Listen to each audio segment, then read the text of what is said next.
मुसळधार पाऊस व समुद्राला आलेल्या उधाणाचा फटका तळाशील समुद्र किनारपट्टीला बसतोय। तळाशील किनारपट्टीचा बंधारा नसलेल्या भागाचा अंदाजे 15 ते 20 फूट भूभाग समुद्रानं गिळंकृत केल्याने तळाशील मुख्य रस्ता आणि समुद्र यामध्ये 10 ते 15 फुटाचं अंतर राहिलंय। यामुळे तळाशील भागाला धोका निर्माण झाला होता।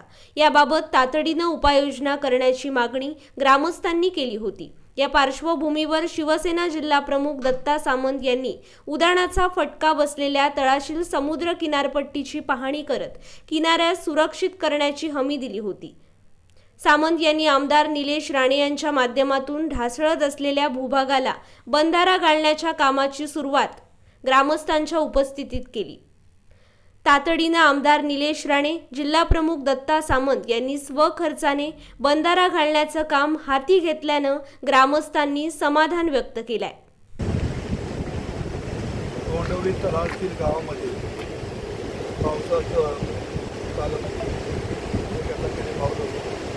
समुद्राला उधाण प्राप्त झालेलं आहे आणि अशा परिस्थितीत तळाशीलमधला जो तळाशीलमध्ये जाण्याचा एकूण मार्ग जो रस्ता आहे त्या रस्त्याच्या लागून समुद्र आहे आणि या समुद्र गेले 4-5 दिवस उधाणामुळे जवळजवळ 10 ते 12 मीटर जमीन समुद्राकिनाऱ्याची गिळंकृत करून समुद्राने डांबरीकरणाच्या रस्त्यापर्यंत येऊन तो पोचलेला आहे। एका बाजूला खाडी, एका बाजूला समुद्र, अशा परिस्थितीत हा गाव सध्या भीतीच्या वातावरणामध्ये राहतो आहे।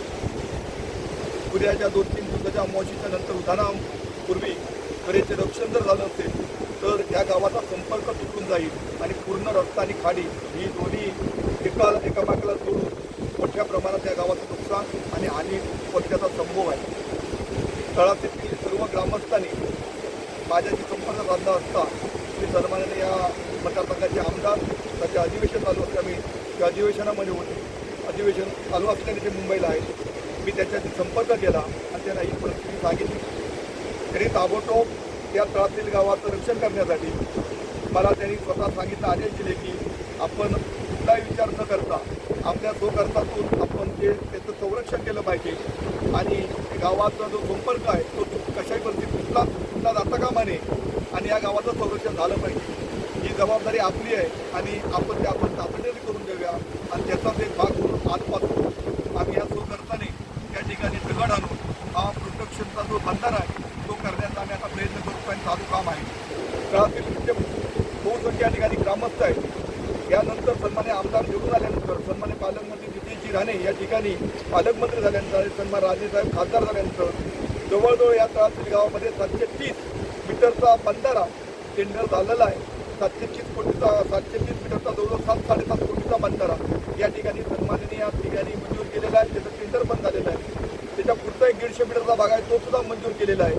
असे जवळजवळ तळाशील गावासाठी यावर्षी 12 कोटीपेक्षा जास्त निधी सन्मान्य आमदार असतील, आमचे पालकमंत्री असतील, आमचे खासदार असतील आणि महायुती सरकार असतील यांच्या माध्यमातून या ठिकाणी देण्यात आलेलं आहे।